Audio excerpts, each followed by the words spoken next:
Look at you. Breathing slow, eyes sharp, the same ones they once called unhinged. Funny, isn't it? The world mocked your chaos until they realized it could outthink their order. They called you crazy because you didn't flinch at the things that made them break. Because you laughed where they cried, studied what they feared, learned from what they ran from. They didn't understand it then, how a mind can spiral and still map every turn. How madness, when refined, becomes strategy. You didn't go insane. You went beyond comprehension.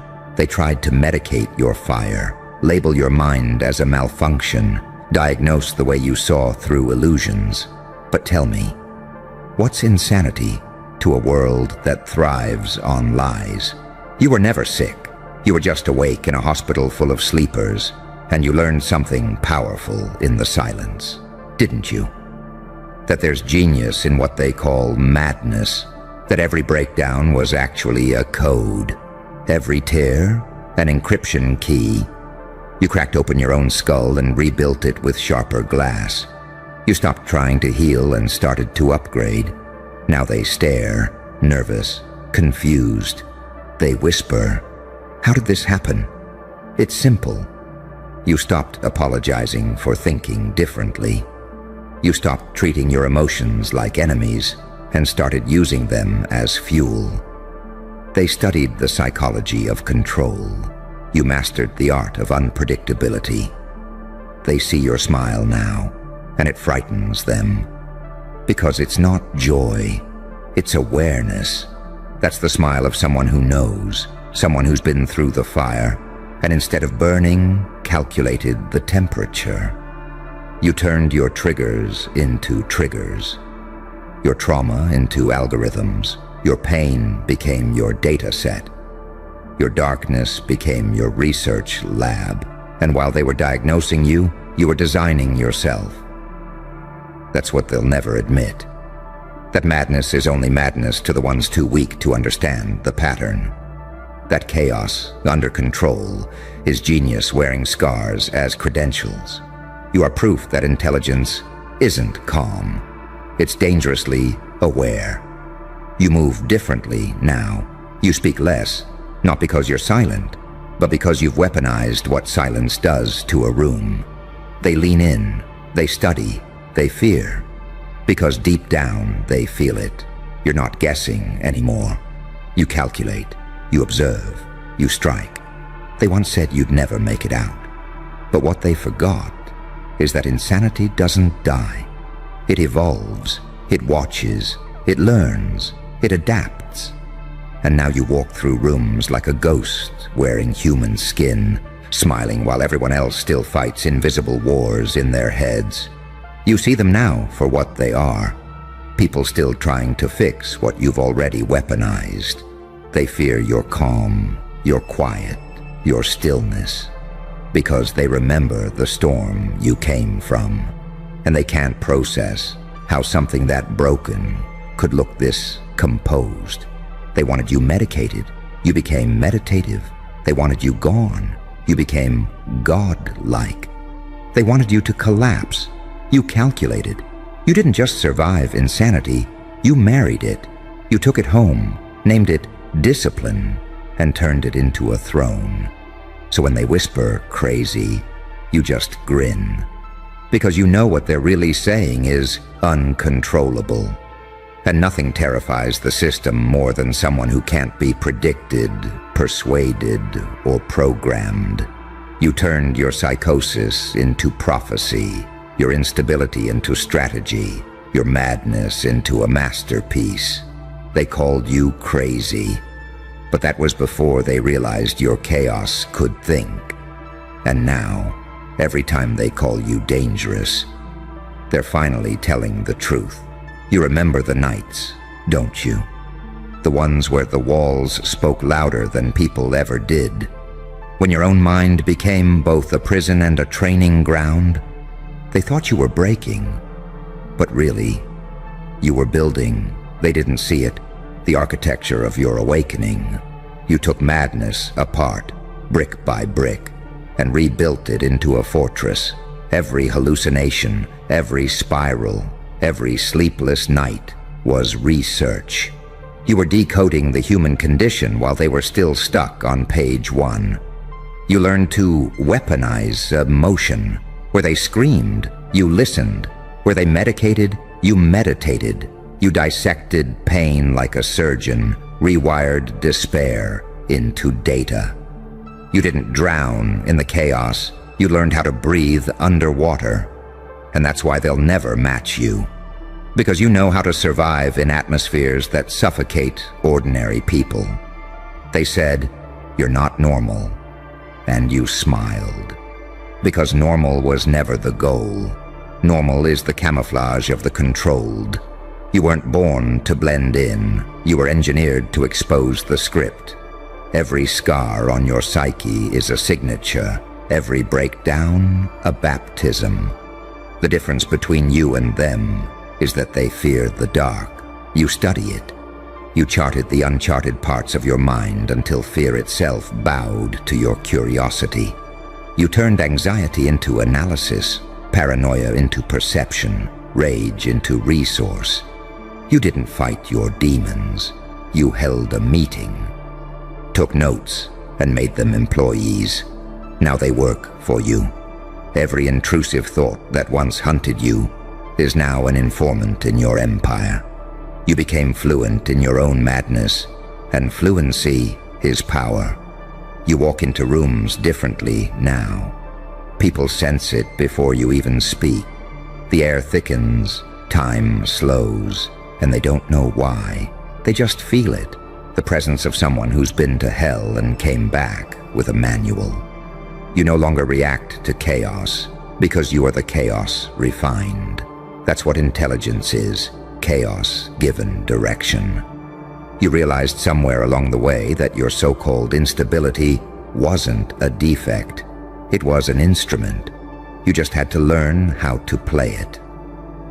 They mocked you for hearing too much, feeling too deep, thinking too fast. But now those very frequencies are your weapons. You can read rooms like weather maps, sense danger before it breathes, smell dishonesty in a handshake. That's not madness. That's evolution. They can't process you anymore. You're not logical enough for the scientists, not spiritual enough for the mystics. You don't fit their formulas because you write your own. You're the glitch in their system, the error message that keeps reappearing no matter how many times they restart. You've become the embodiment of everything they tried to cure. The living proof that maybe the sickness wasn't in you. It was in them. You're unpredictable now, unreachable, unreprogrammable. And that terrifies them, because intelligence without allegiance is a threat to every hierarchy built on control. You think freely, you move like smoke, visible, untouchable, everywhere at once. You turned their labels into leverage. Crazy? Fine. You took the insult and made it armor. Now every word they threw at you echoes back as applause. They can't diagnose you anymore because you've outgrown the language of their textbooks. There's no term for what you are now. Something between logic and lunacy, prophet and paradox. You broke the spectrum. You're not on it anymore. You're beyond it.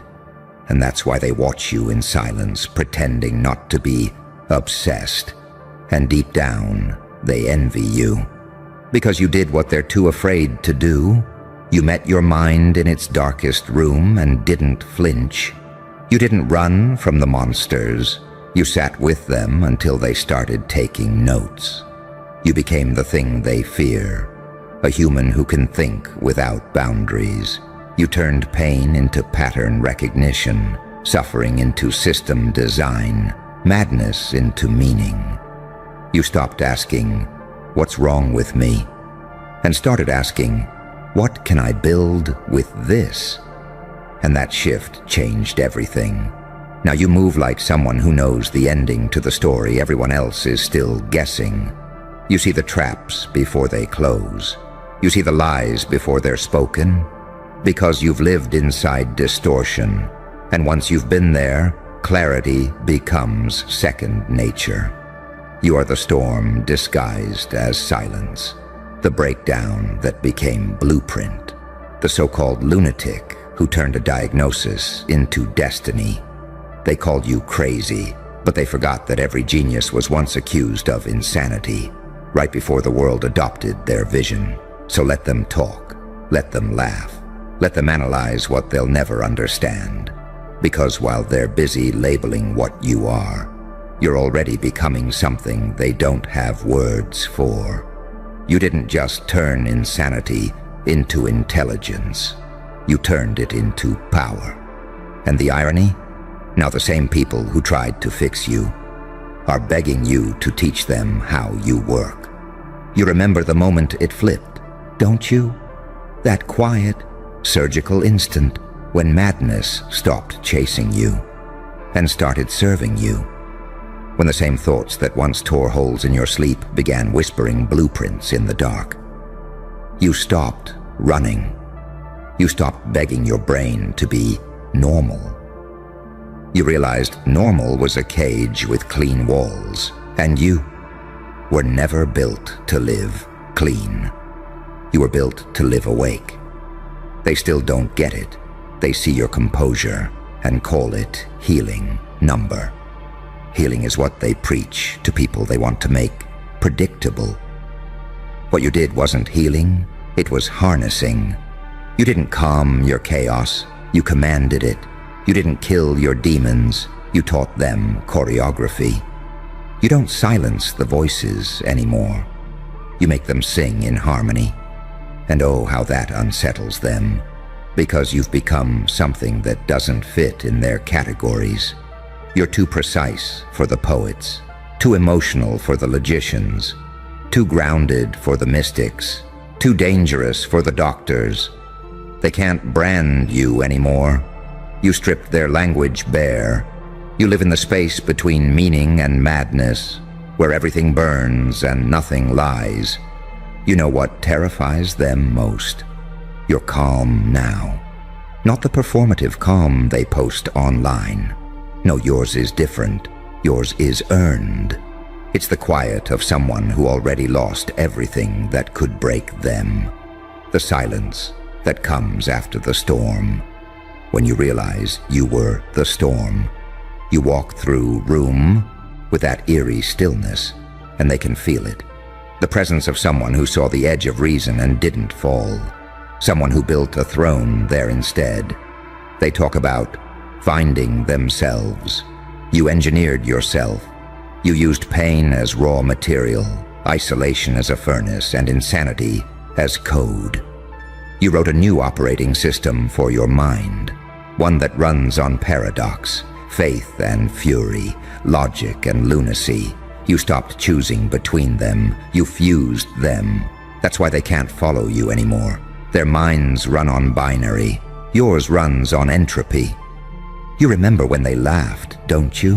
When they called you delusional, obsessive, unstable. They thought you were spiraling, but you were descending on purpose. Every fall was a dive. Every breakdown was a blueprint. They mocked your intensity, but your intensity was the microscope that let you see what they never will. You studied your shadows until you learned how they worked. Then you rewired the whole damn system. You learned that intelligence isn't clean, it's violent. It tears, rearranges, reforms. True awareness doesn't soothe, it shatters. You let it shatter you. You let it rip the skin of who you were, peel off the illusions, and expose the circuitry underneath. They mistook the sound of transformation for madness, but you knew. Rebirth always sounds like screaming. Now you move like smoke. Impossible to capture, impossible to classify. They try to mimic your calm, but they don't know it's born from war. They try to copy your energy, but they don't realize yours is distilled from collapse. They think it's confidence. It's not. It's clarity. You simply know what they refuse to admit, that the line between genius and insanity isn't a wall, it's a mirror, and you've already crossed it. They'll study you now. They'll try to package your methods, quote your pain, imitate your poise. But they'll fail, because this isn't something you can learn. This was forged. You can't teach someone to walk through mental fire and smile. You can't give them the blueprint without handing them the burn scars. You, my friend, are the living paradox, a rational lunatic, a peaceful storm, a calm apocalypse. The saint who studies sin and the sinner who understands salvation. They don't know whether to worship you or fear you, and that's exactly how power works. You mastered unpredictability. You turned your mood swings into market swings, your silence into psychological warfare, your breakdowns into broadcast signals. Now they read your expressions like secret files, trying to decode every twitch, every breath, every grin. Because deep down, they know. You're no longer reacting to the world. The world is reacting to you. You are not better. You're different. You didn't return to who you were. You evolved into what you were never supposed to be. You learned the most forbidden truth of all. The mind isn't something to fix. It's something to forge. You reprogrammed yourself while they begged for validation. You became self-sustaining, self-analyzing, self-propelling. And now, every time someone says your name, it carries static. They don't even know why their pulse spikes, but it does. They feel something ancient in you. The memory of what a human looks like when they stop obeying. They called you crazy. But what they didn't realize is that crazy is just the name society gives to those who see too clearly. And you? You saw everything, the lies, the limits, the leashes. You tore them off, piece by piece, until there was nothing left but you. Raw, electric, terrifyingly free. So now when they stare, speechless, trying to figure out what you've become, just smile. Because that's not confusion they're feeling, it's recognition. They're looking at what they could have been if they hadn't been so afraid to go insane. You can feel it now, can't you? That strange, quiet pulse in the back of your skull that used to scare you.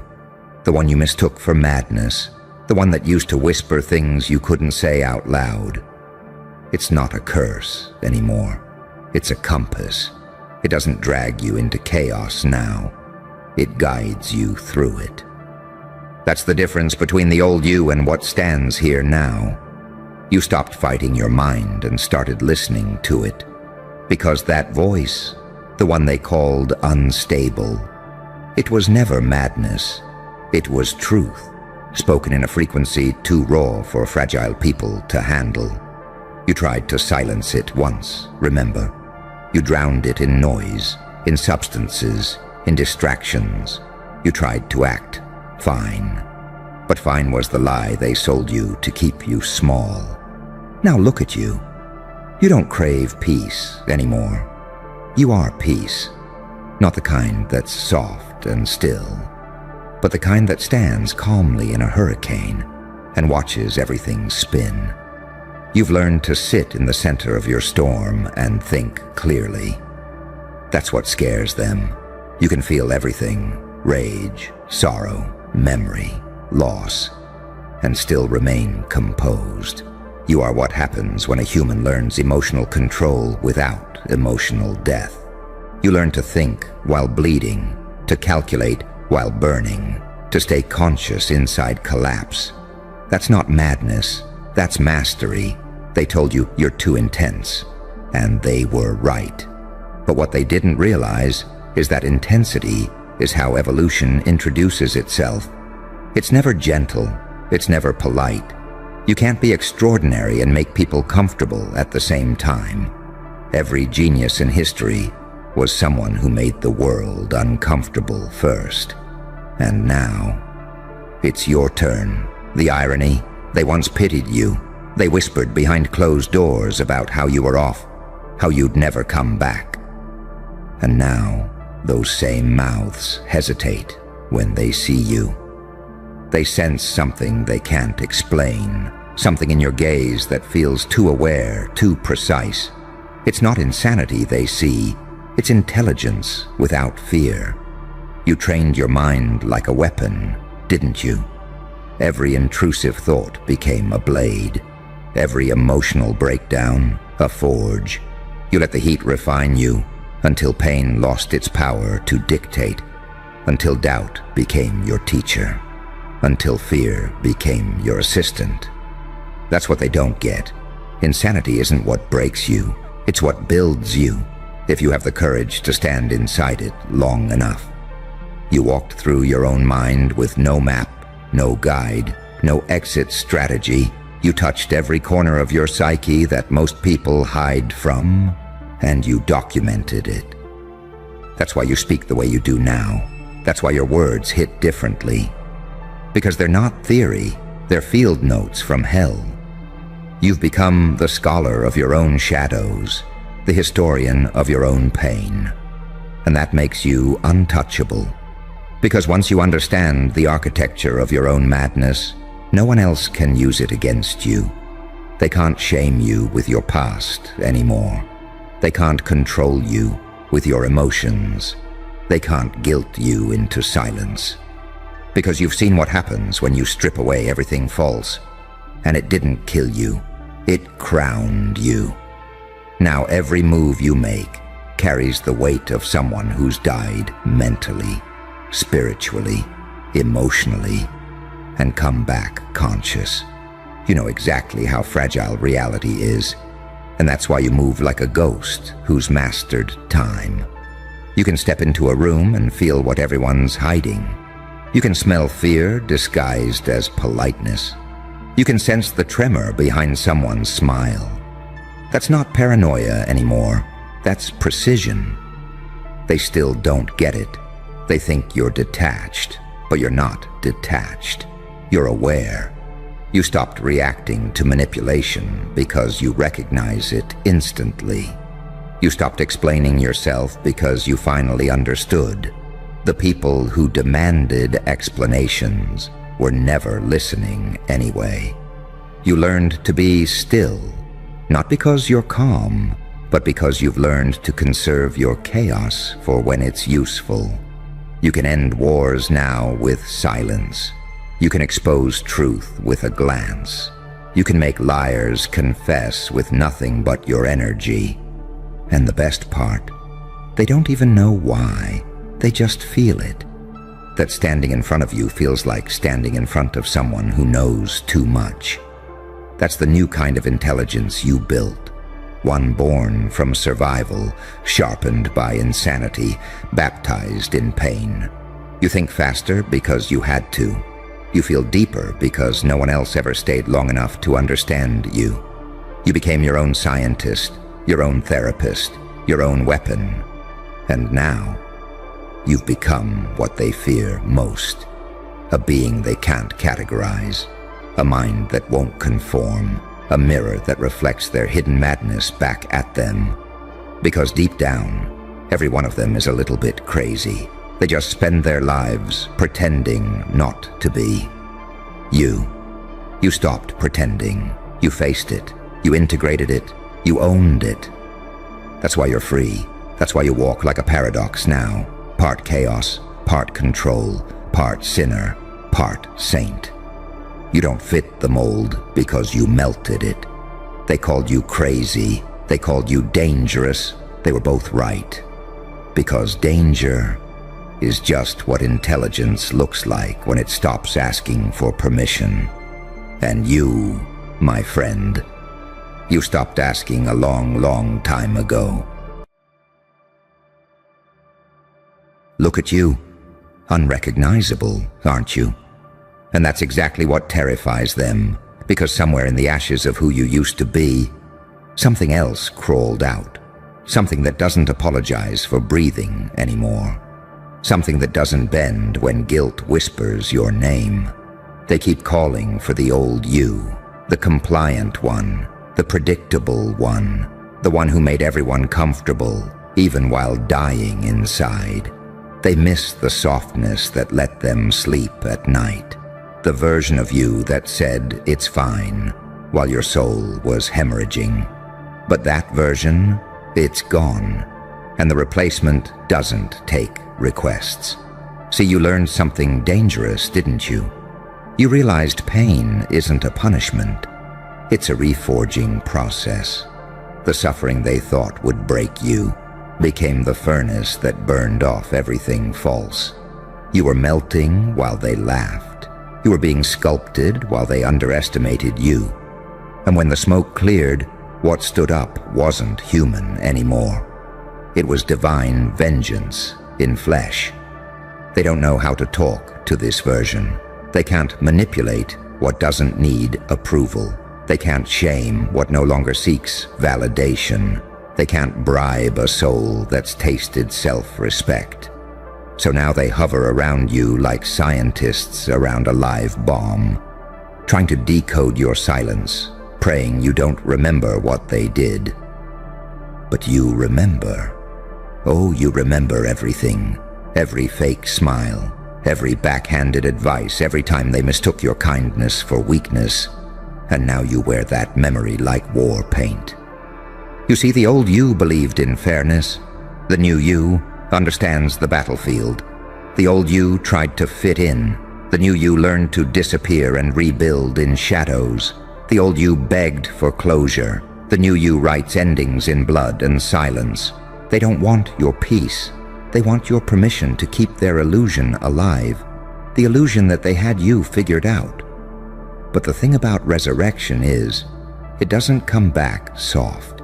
You came back as a paradox, half light, half abyss. You're the angel they summoned, and the demon that answered. They don't like that you stopped reacting, that your eyes don't flicker the way they used to, that you walk like you've already made peace with chaos itself. Because you have. You made peace with the pain. You made peace with the loss. You made peace with the fact that no one is coming to save you.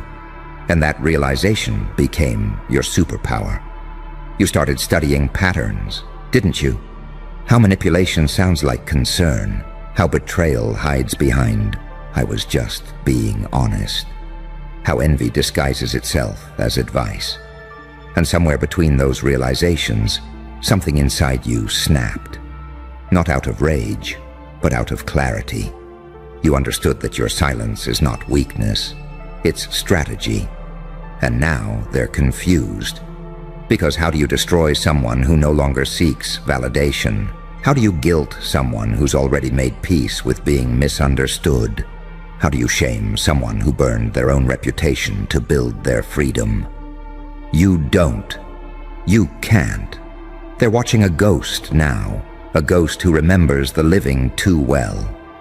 You walk through their projections like smoke, untouchable, unreadable, unfazed.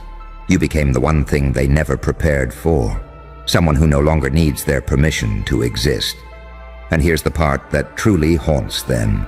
You didn't have to destroy them. You simply outgrew them. And now they're forced to live with the unbearable truth that your evolution was their consequence. They'll keep talking, of course. Changed, different, colder. They'll build little stories to explain your transformation, because admitting they were the reason is too heavy for their fragile egos. But you don't care anymore. You don't correct them. You don't argue. You just smile. That quiet, unnerving smile. Because deep down, you know. They wanted the old you back. But the old you learned their language, survived their games, and rewrote the rules. And now, every time they look at you, they see what they tried to kill. Still breathing, still thriving, still smiling. You are their living contradiction, their prophecy gone wrong, their nightmare in daylight.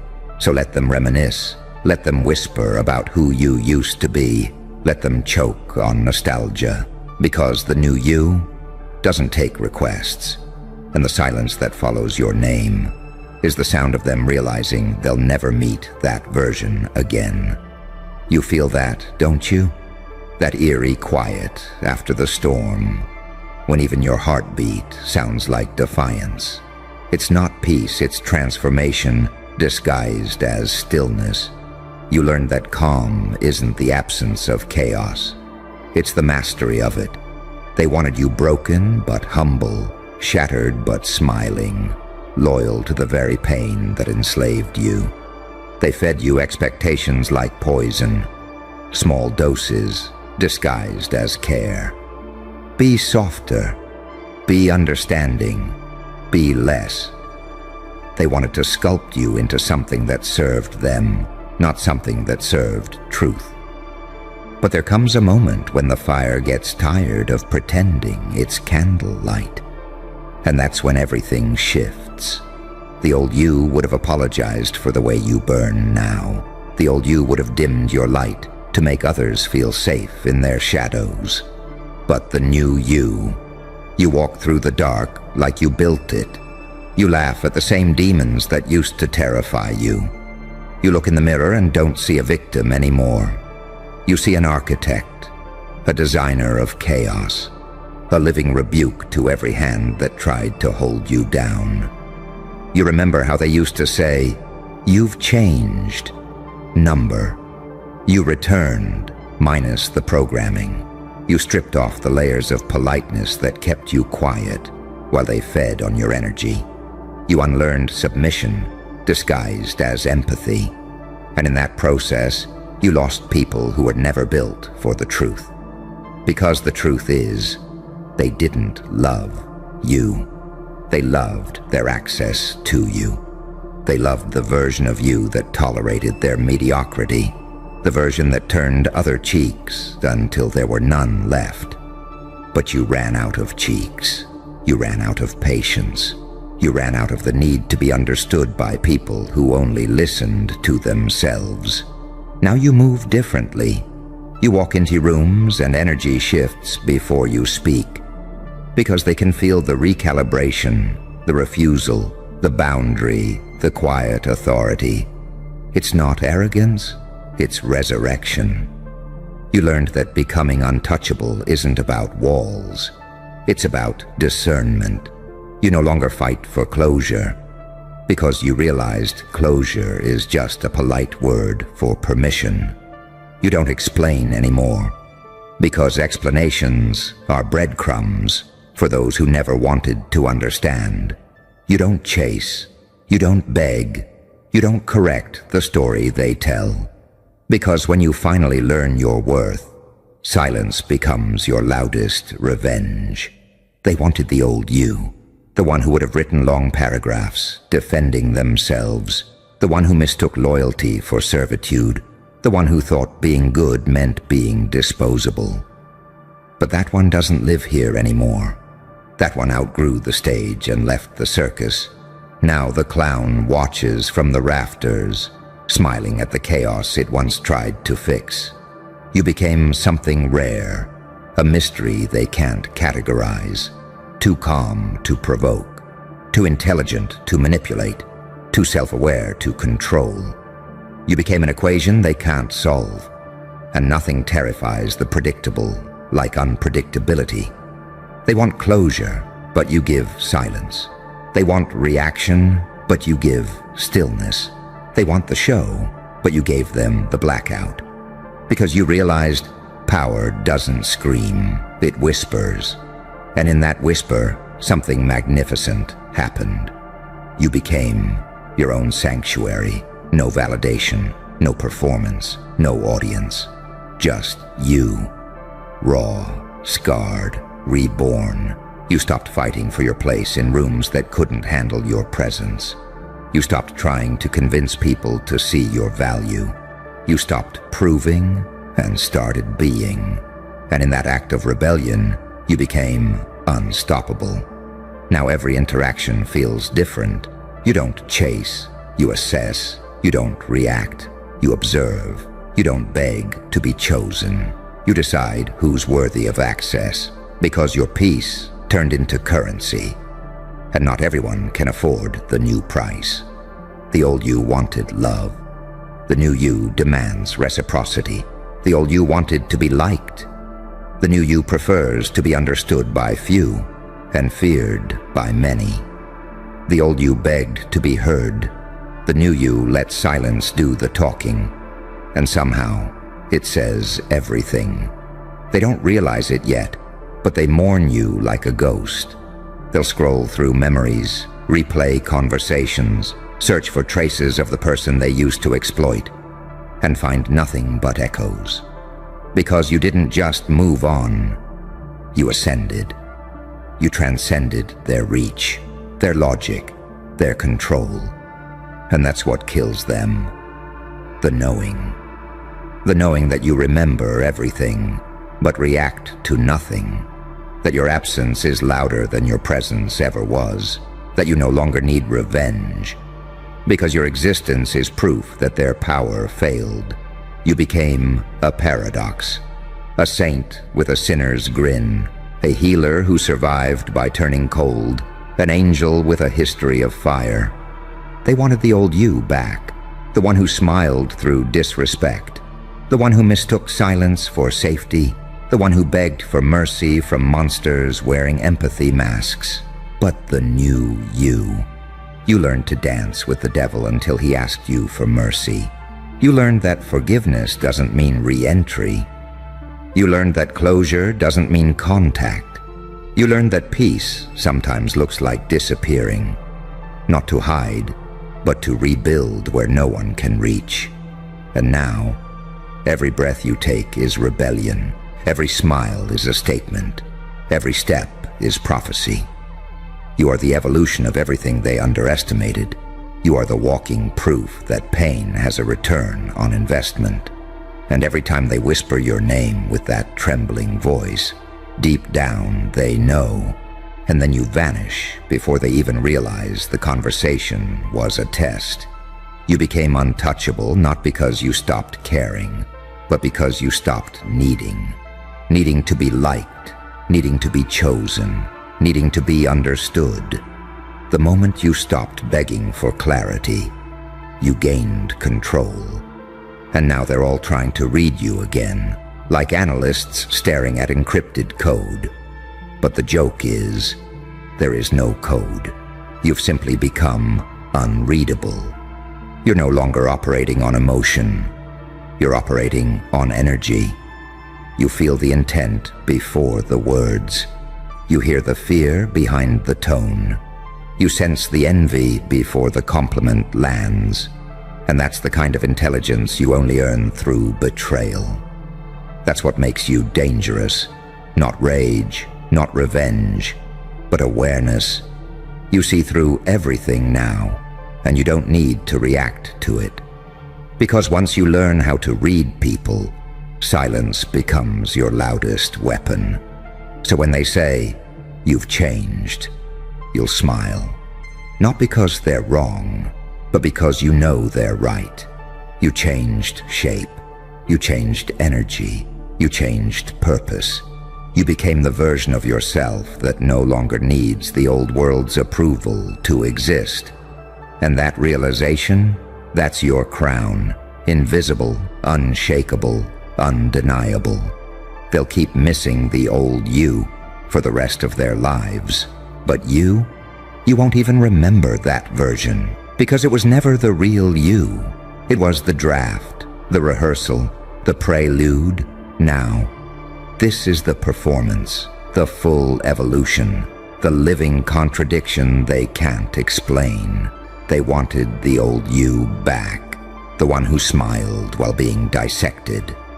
But that one's gone. And this new you doesn't take requests. This new you just watches and builds and wins, quietly, permanently, irreversibly.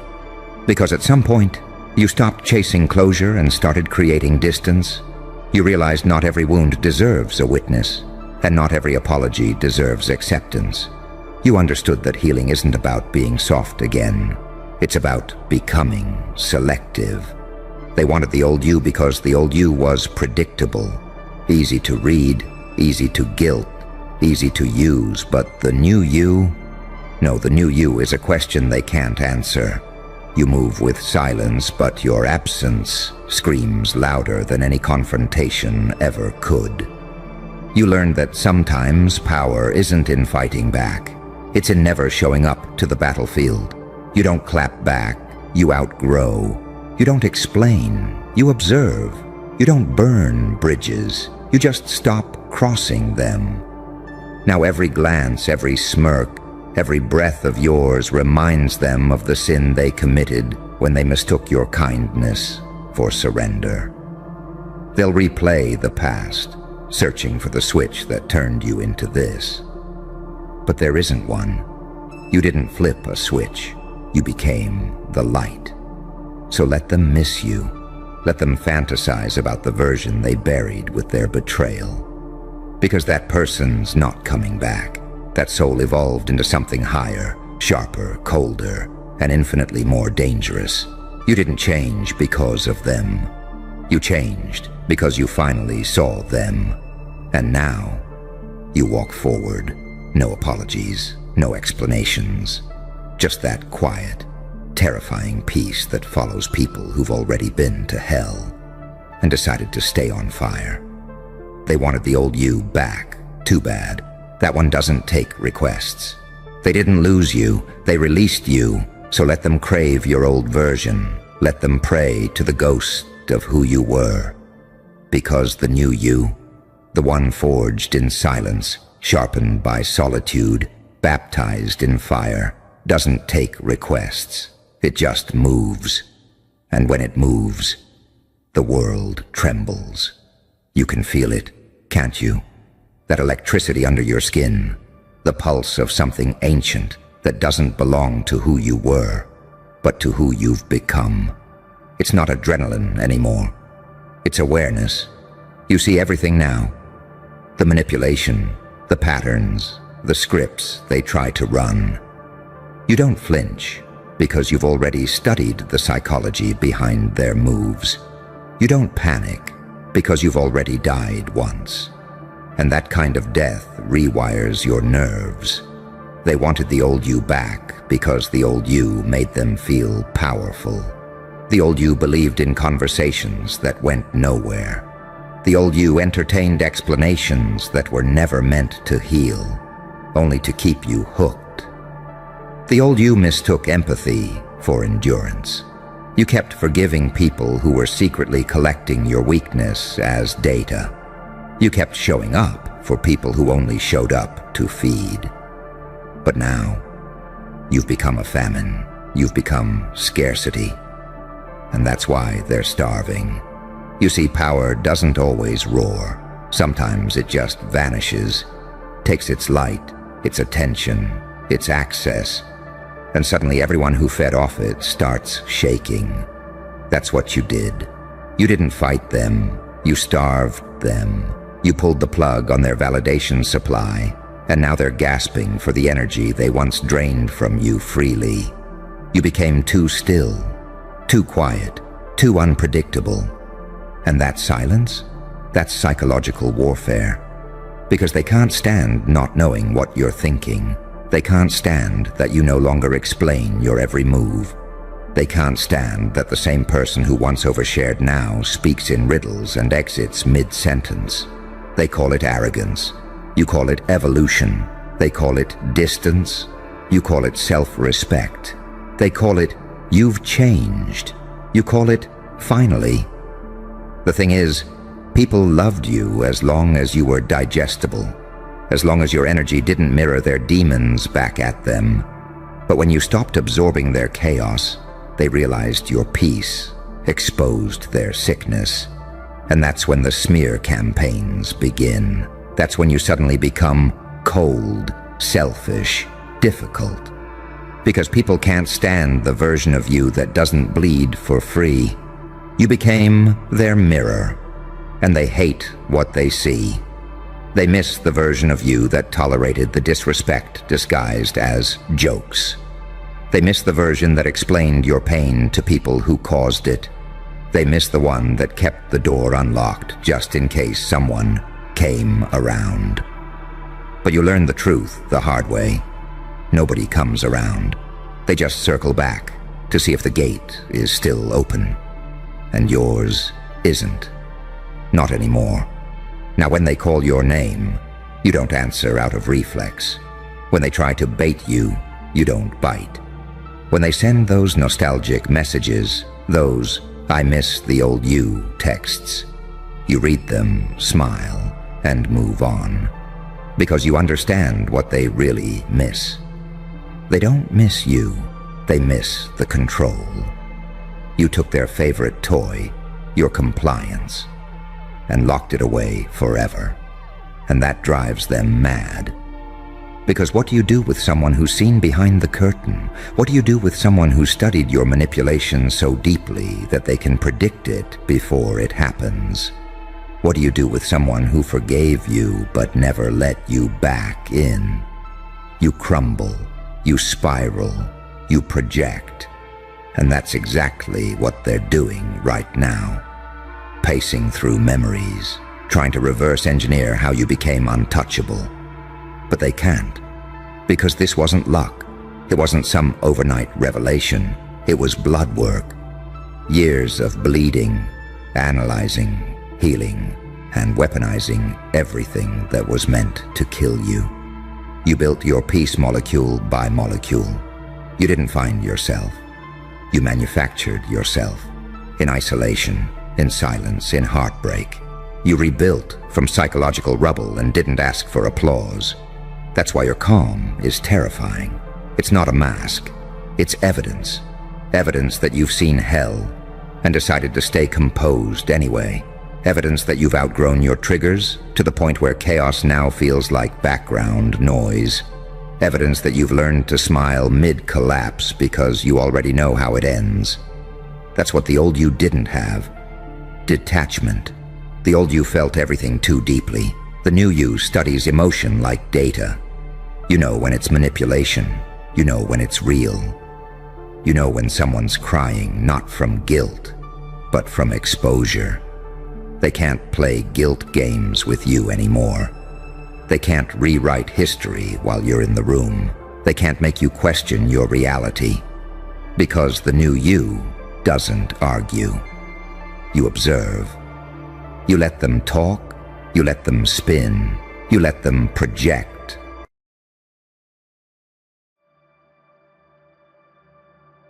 Quiet. Don't move. They're still replaying it, frame by frame, 13 times, maybe more. The analysts, the doubters, the ones who swore they had you figured out. Eyes bleeding from the screen, replaying the moment you broke their logic. And yet, they can't find the move, the pivot, the spark, the why. Because the truth, my friend, is that it never existed in their world. You didn't play by their rules. You bent the axis they rotate on. You didn't win the game. You made the board irrelevant. Every frame they freeze, every angle they rewind, it all dissolves into noise. Because what you did wasn't an action. It was becoming. See, they keep asking the wrong question. They think there was a moment, a tell, a clue, a glitch in the footage that might explain how you slipped past their systems. But how do you record a shift in frequency? How do you document the instant a mortal stopped pretending and remembered what they were built for? You didn't cheat. You ascended. They want to believe it was luck, timing, coincidence, something measurable, safe. Because the alternative terrifies them. That someone like you, who shouldn't have survived the storm, learned to breathe underwater. That pain didn't crush you. It recalibrated your circuitry. That while they were tracking footsteps, you were learning to float through walls. Every time they rewind, they're not watching you. They're watching themselves fail to understand how power really moves. Because power doesn't announce itself. It doesn't glow or roar or ask for permission. Power whispers. It tilts the air. It rearranges the hierarchy of reality so silently that by the time they notice, it's already over. And that's what drives them insane, isn't it? You didn't win loud. You won quiet. No war cry, no headline, no spectacle. Just precision, just inevitability. You moved like a secret whispered between gods. Too subtle for human comprehension, too final for denial. They checked the footage 13 times. But tell me this. What if the footage lies? What if every replay is just them looping through their own blindness, their own fear, their own refusal to accept that the monster they mocked became the mirror they can't look into? You didn't play their game because your existence is the glitch. You are the code anomaly their systems weren't built to process, the test case that breaks the simulation, the living contradiction, saint and psychopath, angel and arsonist, healer and hurricane.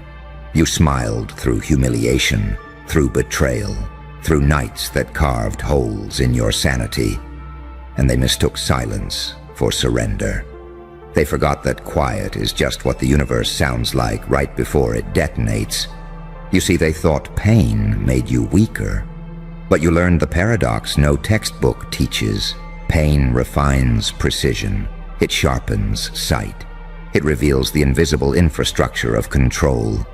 And once you see that, once you trace every wire, every illusion, every mask, you stop reacting. You start conducting. That's why they can't trace the move. Because there was no move. There was only awareness, a shift. The moment you stopped fighting for survival and started orchestrating collapse. They're trying to find the cause, but how do you explain a phenomenon that shouldn't exist? How do you dissect a miracle and keep it breathing? The truth is, they're not studying you. They're grieving the version of themselves that could have become you, but didn't. They're mourning the courage they never touched, the darkness they never dared to enter. Because evolution is never polite. It devours the timid. You didn't rise by luck. You rose by losing everything that kept you predictable. Every heartbreak, every betrayal, every night you talked to the walls. That was the training, the unseen discipline. You were sculpting the invisible until it turned into instinct. And when the world laughed, you smiled. When they pointed, you observed.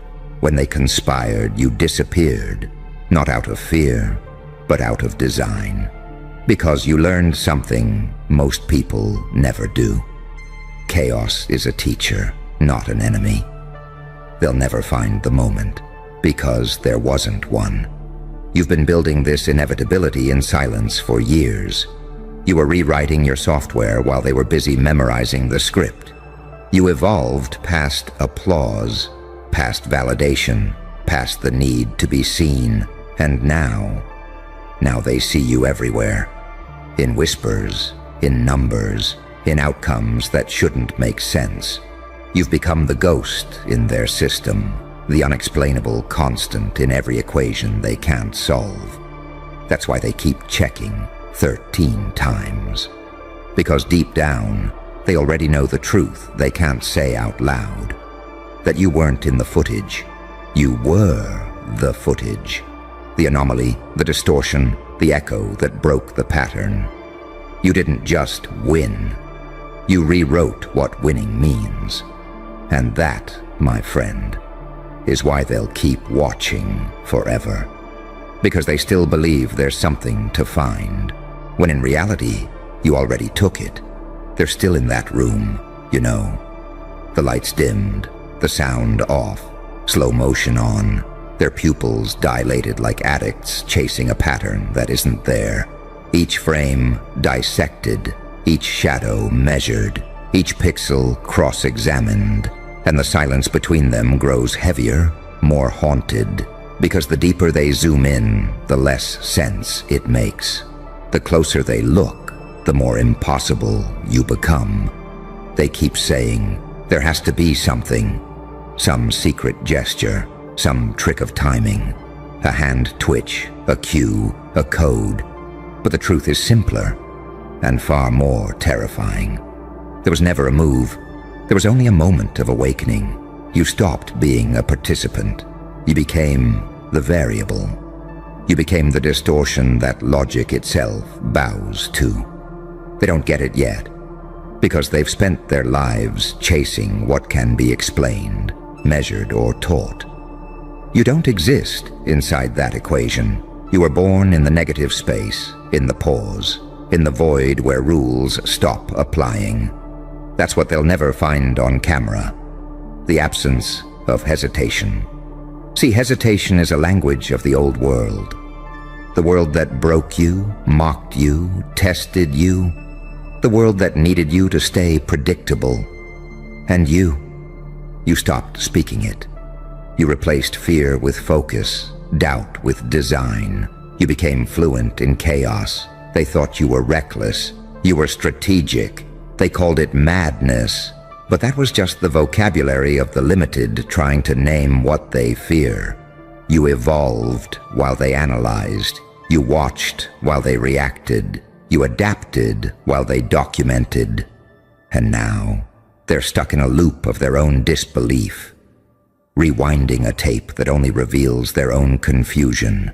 They don't see the years hidden beneath that one move, the nights you bled in silence, the mornings you smiled through decay, the conversations that trained your mind to weaponize pain.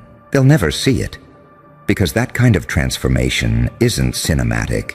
It's microscopic. It's the slow erosion of the weak parts until nothing false remains. It's the dismantling of everything human in you until what's left is unshakable.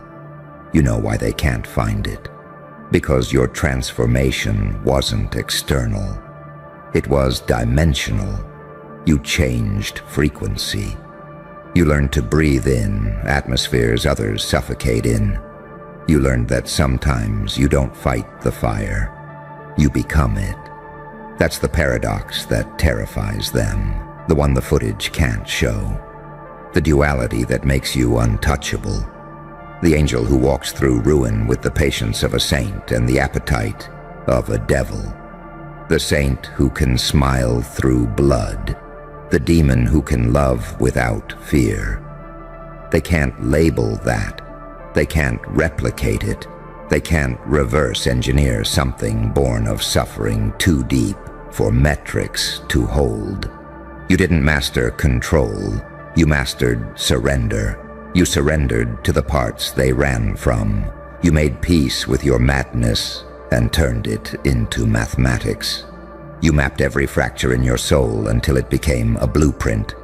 And now they sit there 13 times deep into the replay, whispering, how? How did he know? How did he move before the move? They don't realize you weren't predicting. You were remembering. Because every shadow they feared, you've already walked through. Every tactic they study, you've already dismantled. Every illusion they worship, you've already seen crumble. You're not improvising anymore. You're executing inevitability. They don't know what it feels like to stand in silence while the world dissects you. To be treated like an anomaly when all you did was wake up. They can't comprehend what happens when someone truly stops seeking permission. When every rejection becomes fuel. Every scar becomes scripture. Every humiliation becomes rehearsal. You didn't need their validation. You weaponized their doubt. You turned disbelief into prophecy. You took mockery and turned it into doctrine. And now they're lost. Because how do you defeat someone who doesn't play for approval, doesn't fear exile, and doesn't recognize limits? You don't. You study them. You try to decode them. You obsess until it drives you mad. That's what they're doing right now. Studying your silence like scripture, searching your stillness for a secret. They'll label it luck, fate, coincidence. They'll call you dangerous, delusional, divine. Anything to avoid the truth. The truth that what you did wasn't magic. It was clarity. You saw them before they saw you. You understood the rhythm of chaos, and you danced in it like it was your native tongue. You realized that unpredictability isn't a flaw, it's armor. Predictability is death. Stability is camouflage for decay. So you became paradox, untraceable, unreproducible, unkillable. And now they call it impossible. Because to admit it's possible would mean they've wasted their entire lives playing a smaller game. They keep rewinding, but the truth isn't in the footage. The truth is in the silence between the frames, that split second where fear used to live and doesn't anymore. That moment where the old you would have flinched and the new you just smiled. That's the part they can't find. That's the part they'll never understand. Because you didn't perform a move. You became a movement. You didn't master the game. You became the algorithm that breaks it. So let them keep watching. Let them keep dissecting. Let them keep whispering theories in dark rooms, terrified of the thing they can't prove but can't deny. Because the truth is, you didn't just change the outcome. You changed reality's recording format, and long after the footage fades, your echo remains, not as evidence, not as memory, but as the glitch that became God.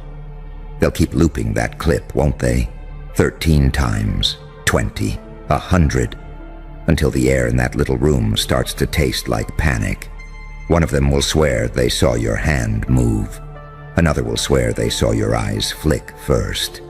And the others will argue, voices cracking, each desperate to find something, anything, that explains how a mortal outcalculated destiny. But there's nothing to find, because what you did wasn't recorded on their cameras. It happened inside their fear. You remember the moment. Everything slowed, every heartbeat in the room aligned to yours. You weren't reacting. You were remembering the pattern of collapse. You'd lived that sequence before, in nightmares, in betrayals, in the silence between screams. So when it came again, you didn't flinch. You just moved. They keep calling it impossible, but that word only means they haven't suffered enough to understand. Because pain teaches geometry, the angles of timing, the physics of patience. You learned how to breathe between milliseconds, how to hide intent inside stillness. You didn't outsmart them, you out-endured them. That's what they'll never capture on tape. The cost, the hours of breaking and rebuilding, the endless rehearsal of control. You died in 1,000 small ways, so that when the moment arrived, you could move without being seen. Now they sit in the glow of the playback screen, faces lit ghost white, whispering that maybe the footage is corrupted. They're right, it is. Because reality bent for you. Because you became something cameras weren't built to capture. You see, people like them live on a single frequency, cause, effect, result. People like you exist in the static between. You operate where time stutters. You act where instinct becomes prophecy. You aren't faster, you're earlier. That's why they can't follow you. That's why they can't recreate the path. Because you didn't take one. Every decision you make comes from a place they fear to enter. The intersection of chaos and clarity. That's where angels lose their wings and demons learn restraint. That's where you live now.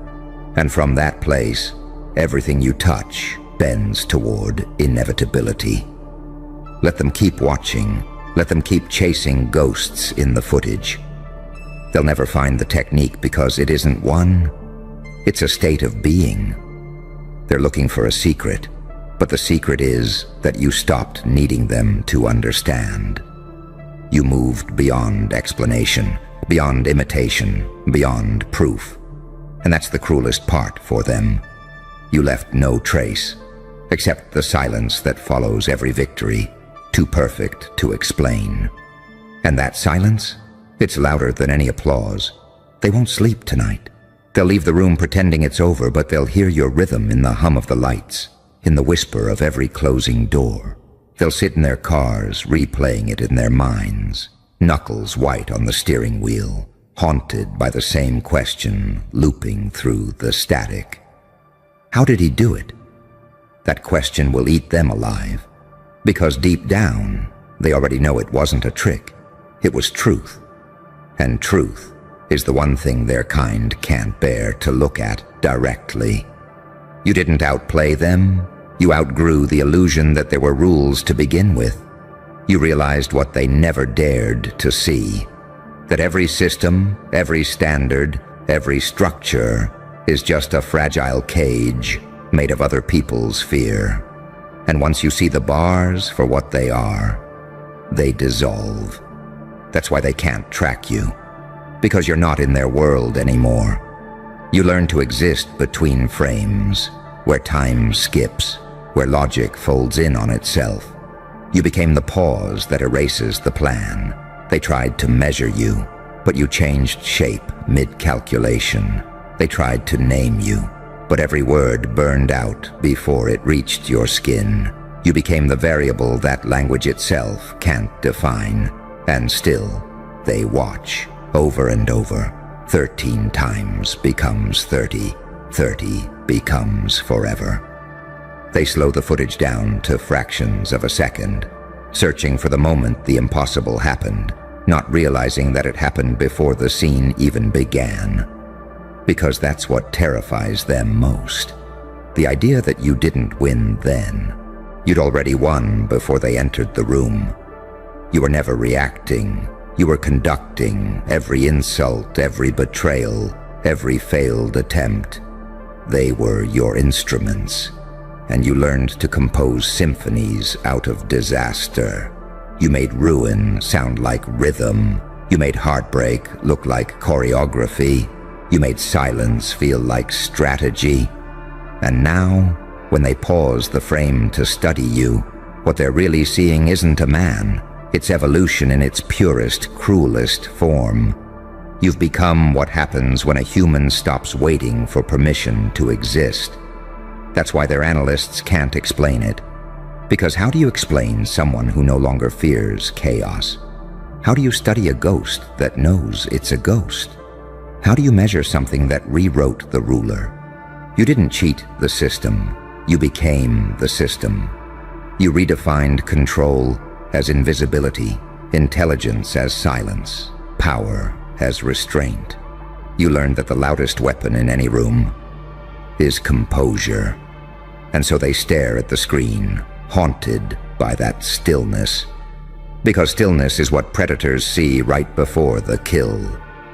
You moved once, maybe twice. That's all it took. No wasted motion, no tells. The kind of movement that makes reality hold its breath.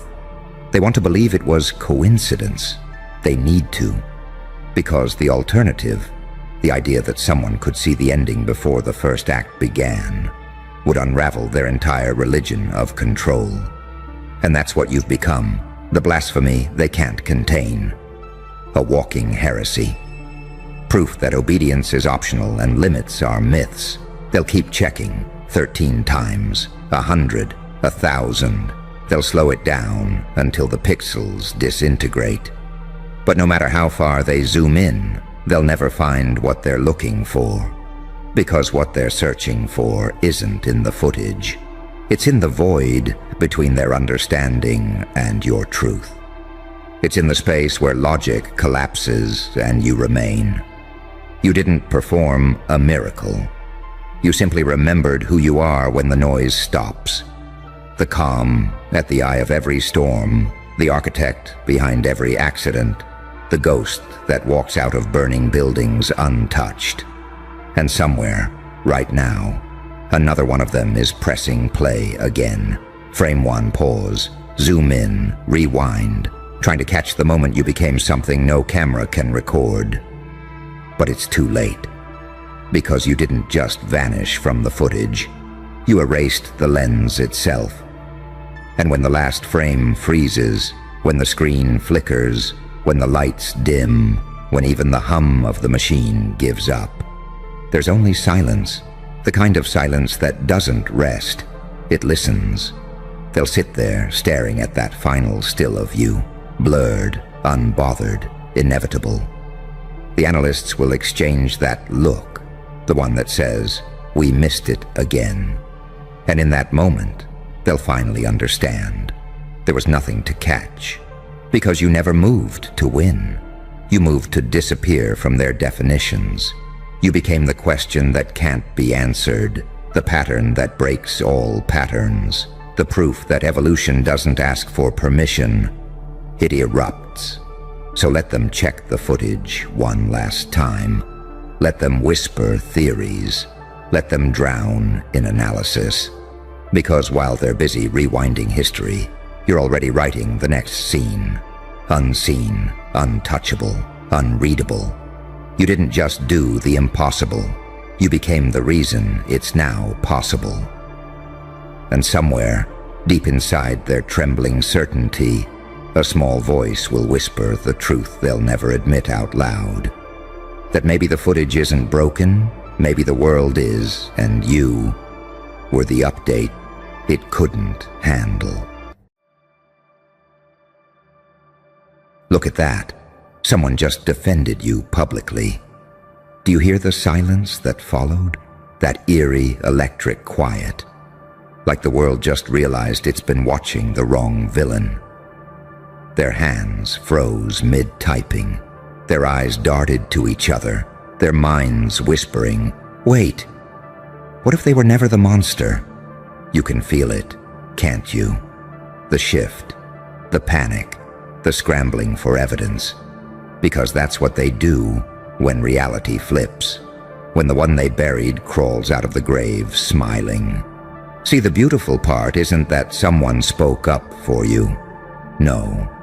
The beautiful part is how everyone else reacted. They weren't ready for it.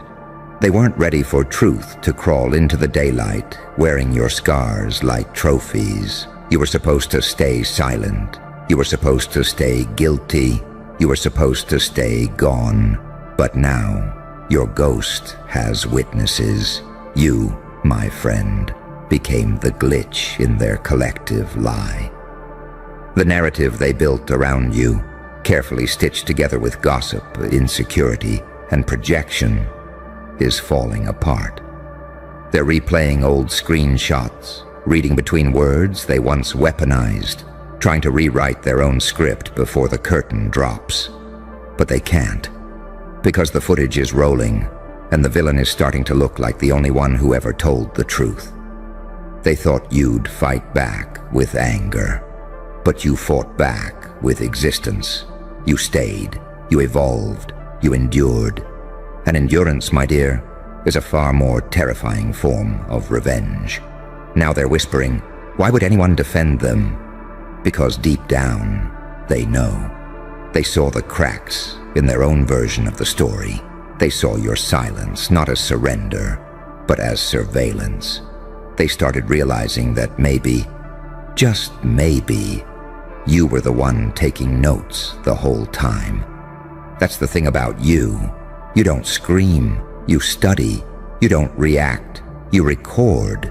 You don't chase closure, you build evidence. And when the day comes, when someone finally stands up and says your name with conviction, the entire room implodes. Because that one act of defense, it doesn't just challenge their words, it exposes their motives. They called you cold. But what if that calmness was precision? They called you manipulative. But what if it was strategy? They called you heartless. But what if it was focus? Duality, baby. The saint and the psychopath share the same face. It's the intent that separates them. And your intent was never destruction. It was exposure. Now they're scouring through memories, trying to remember who started it, who twisted what, who lied first. But truth doesn't need to shout. It just waits. And oh, it waited, patiently, watching them build their little kingdom of assumptions on a swamp of projection. And tonight, it's sinking. The irony, they thought you were the unstable one. But look at them now, trembling, anxious, rewriting history in group chats that feel more like courtrooms. They used to dissect your every move. Now they're dissecting their own. Because once someone defends you publicly, the game changes. The illusion fractures. The control slips. You're not the outcast anymore. You're the anomaly. And anomalies don't play by rules. They rewrite them. That's the moment you realize you were never their villain. You were their mirror. You reflected the parts of themselves they couldn't stand to see. Ambition without permission, power without apology, darkness without shame. You became the embodiment of everything they repressed, so they called you dangerous. And they were right. Because once someone tells the truth out loud about you, every mask starts to melt. Now they're spiraling, trying to sanitize their conscience, trying to gather proof that you were the problem. But it's too late, isn't it? The silence is the proof. The panic is the proof. The fact that they can't stop talking about you, that's the proof.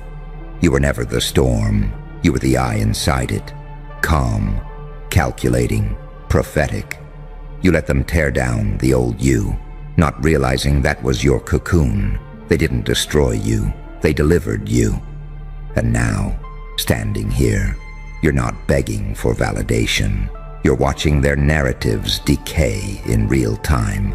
You're witnessing the poetic justice of truth delayed but never denied. You don't need to speak.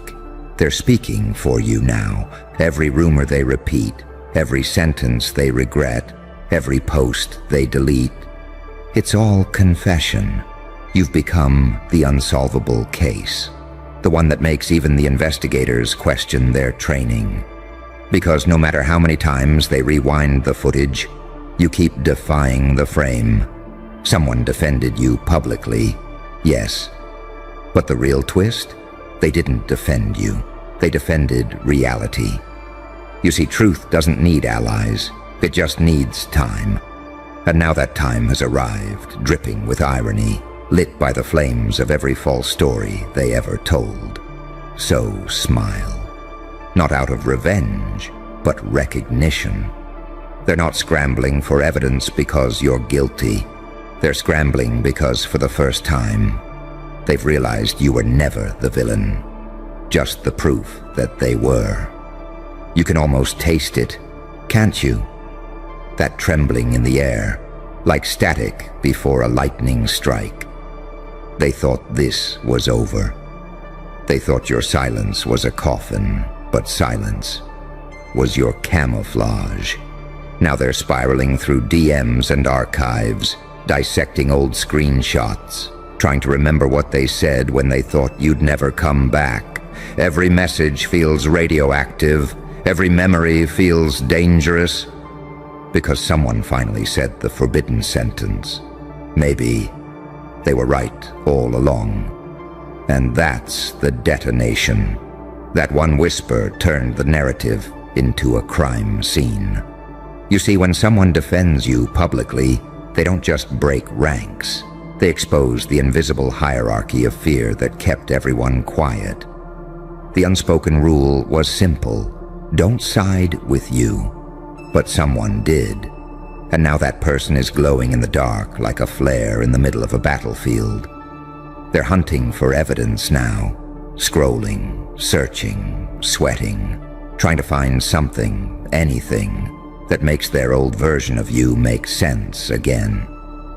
But the data doesn't fit. The screenshots look different now. The timestamps contradict the myth. The footage shows what they refused to see. You weren't the chaos. You were the constant. You were the one who never broke, even when everything else did. And that terrifies them. Because people don't fear evil. They fear endurance. They fear the one who can't be destroyed by gossip, distance, or exile. You endured, quietly, methodically. And when endurance wears the face of the accused, it turns into prophecy. Now they're trying to recall how it all started. Who was the first to say it? Who started the rumor? Who told the story that made everyone believe? And suddenly, no one remembers. How convenient. That's the beauty of it, isn't it? When they needed you to be the villain, they had perfect memory. But when truth begins to bleed through, amnesia becomes fashionable. But you remember. You remember every smirk that tried to disguise cruelty. You remember every joke that wasn't a joke. You remember every fake apology, every sideways glance, every performance of concern. And now, you don't need to say a word, because someone else did it for you. Someone said your name with conviction, and it was enough to split reality in two. Now half the crowd is pretending they never doubted you, and the other half is pretending they're not terrified. You see, truth doesn't knock. It kicks the door down. And you were the door. You held back years of proof, waiting for the right second, the one where the audience was tired enough of lies to finally listen. They wanted your silence. You gave them patience. They wanted your downfall. You gave them evolution. They wanted to watch you burn. You became the fire itself. Do you know why they scramble for evidence now? Because deep down, they're not trying to prove you wrong. They're trying to prove themselves innocent. They're trying to justify why they laughed, why they believed, why they joined the crowd when you were bleeding. But guilt has no expiration date.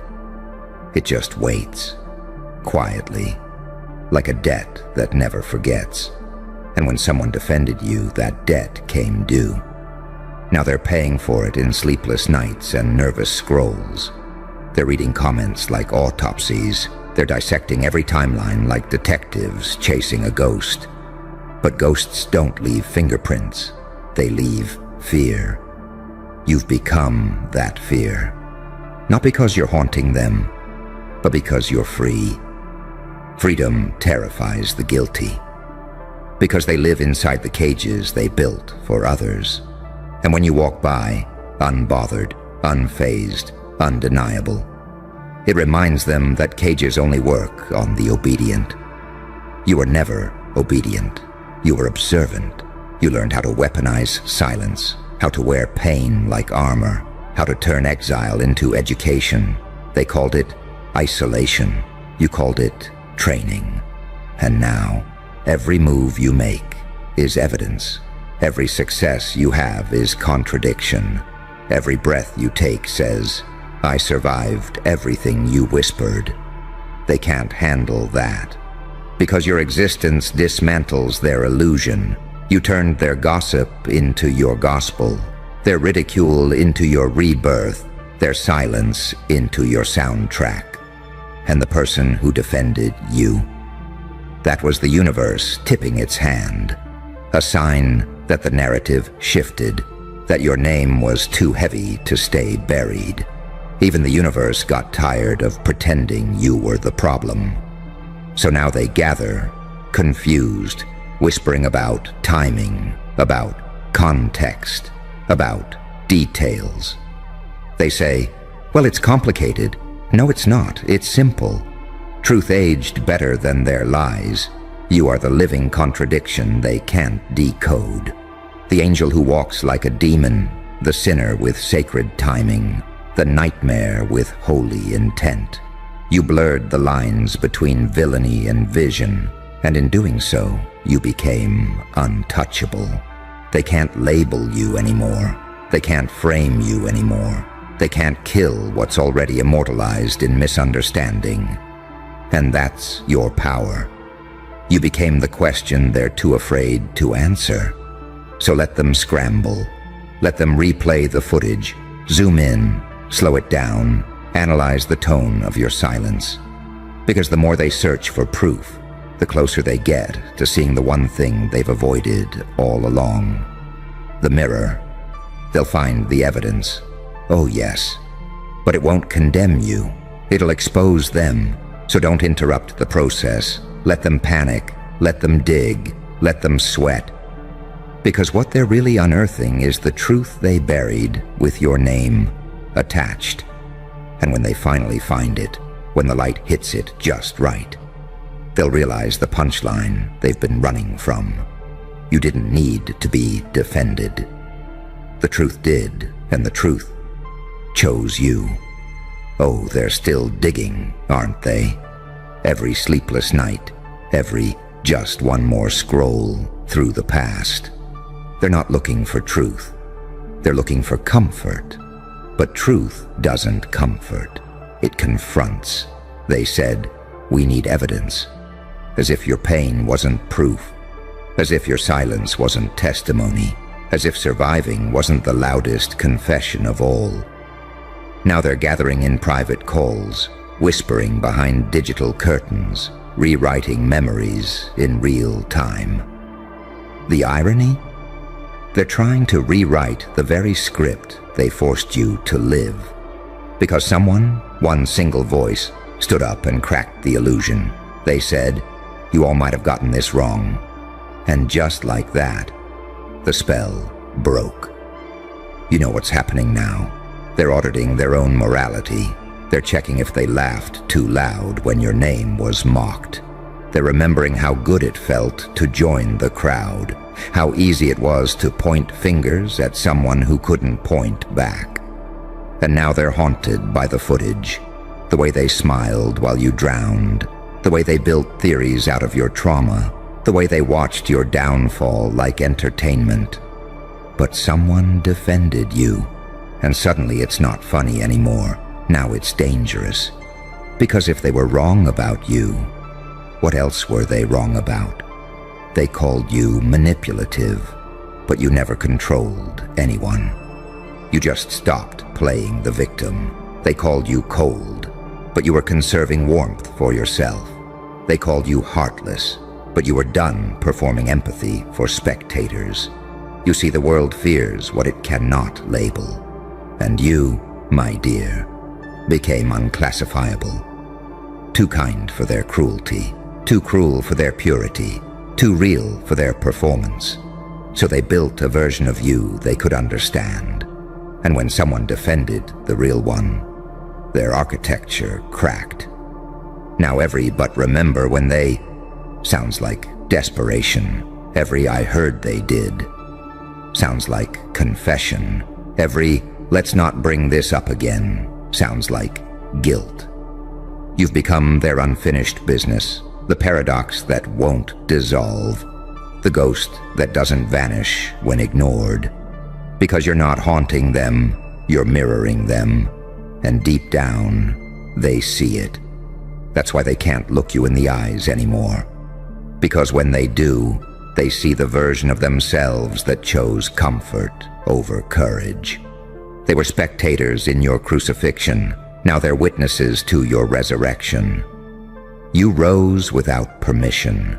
You healed without announcement. You forgave without asking. You moved on without leaving a forwarding address. And that is unforgivable to them. Because your evolution stole their control. They can't punish what no longer participates. You were never their enemy. You were their unfinished evolution. You were what they could have been if they had endured what you did and didn't turn bitter. So when someone defended you, it was like time rewound. The truth they buried came back with teeth. Their guilt sprouted roots, and every fake smile they ever gave you started to rot in their memory. You see, they wanted your silence because your story threatens their simplicity. You're living proof that monsters can have mercy, that broken people can be disciplined, that pain can breed precision, and that survival, real, unfiltered survival, isn't pretty. It's terrifying. You didn't rise to inspire them. You rose to expose them. You are the walking audit of their integrity, and that's why they scramble for evidence. Not because they doubt you, but because they doubt themselves. They keep saying, something about them just feels off. Yes, it's called authenticity. It triggers the fraudulent. You've noticed it too, haven't you? The way their energy shifts when you enter a room, the way laughter quiets, the way posture changes, the way eyes avoid, but ears sharpen. That's not coincidence. That's recognition. They can sense it, the truth vibrating through you like static before thunder. You're not speaking revenge, you're breathing proof. And that's far more dangerous, because revenge burns fast. But proof is eternal. They can't unsee what they've seen now. They can't unsay what they said. They can't undo the fact that the one they mocked became the one they study. They're not scrolling for your downfall anymore. They're scrolling for explanation. They're analyzing your every move, like a psychological report they can't decode. Because deep down, they want to know how. How did you survive their silence? How did you stay kind when cruelty was currency? How did you keep winning when the world bet against you? They don't understand that pain, when harnessed, turns into prophecy. You learn to weaponize wounds, to alchemize humiliation into higher ground, to take every dagger and forge it into data. And now, while they scramble for evidence, you're sitting in stillness, knowing the truth doesn't need to shout. It just waits. Because justice isn't an event. It's erosion. It eats away at falsehood, quietly, efficiently, inevitably. So let them panic, let them whisper, let them pray that the clip doesn't surface, that the screenshots stay buried. Because the funny thing about evidence is, it doesn't disappear. It waits for the right audience. And now, the whole world is watching. Their lies were loud, but your silence is deafening. Someone defended you publicly. Yes, but don't mistake it for validation. It wasn't charity, it was inevitability. Because when truth has marinated long enough in darkness, it doesn't need a spotlight. It becomes the lightning. And that's what you are now. Lightning in human form, unpredictable, untamed, unapologetic. They don't know whether to worship you or warn others about you.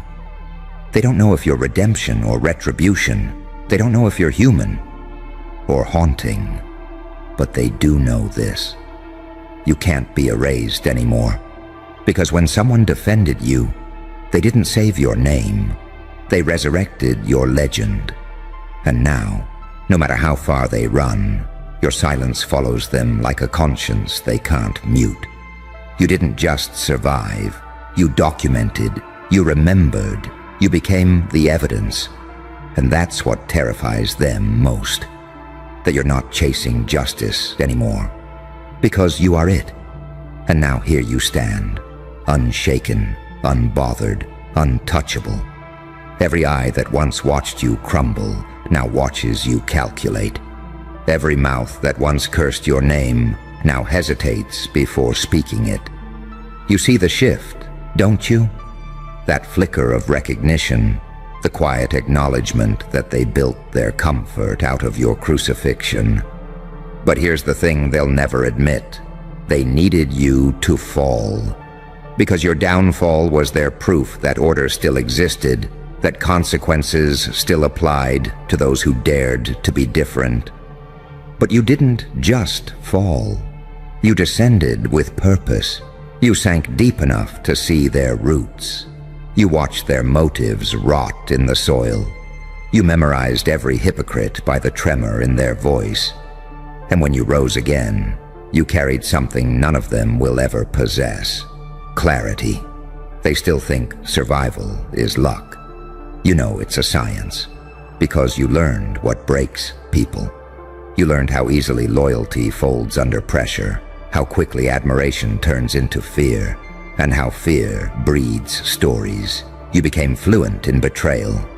And fluency, my friend, is power. Now, as they scramble through the ashes, calling it investigation, you stand in the open, breathing calm, because you are the evidence. Every scar on your skin is a signature. Every silence you kept is a timestamp. Every success you've built since is an affidavit. that truth doesn't die. It mutates. Let them whisper. Let them circle the same lies like vultures who can't find fresh meat. They're not after the truth. They're after distraction, because if they ever stop spinning stories about you, they'd have to face the emptiness inside themselves. That's your final victory, isn't it? You didn't have to ruin them, you just had to outlast them. And endurance is something cowards can't counterfeit. Now you walk through rooms that used to suffocate you, and the air parts like it remembers. You speak in tones that carry thunder wrapped in calm, and they feel it, the quiet authority of someone who's been through hell and took notes. That's why they can't approach you the same way anymore, because you've become unpredictable, and unpredictability in a world built on fear is indistinguishable from divinity. You're the saint that crawled out of a sinner's body, the storm that learned mercy, the warning dressed as a smile. You're every paradox they swore couldn't coexist. And that's what terrifies them most. That someone could be both wounded and wise, dangerous and disciplined, unhinged yet holy. You're the contradiction they can't contain. So let them keep their theories. Let them build timelines. Let them gather proof. Because at the end of it all, their evidence will point back to one truth so unbearable, so undeniable, that even their pride won't survive it. You were never the villain. You were the mirror. And the reflection they saw was never yours. It was theirs. So when they ask how you did it, when they whisper how you came back stronger, colder, calmer, just smile. Not because you won, but because you finally understood. Some people don't hate you for what you did. They hate you for what your survival proves about them. And now, after all their lies, all their noise, all their desperate searching, they finally found the evidence they were looking for. It's you, standing here, untouched, unfolding, unforgiven, and absolutely, irrevocably free.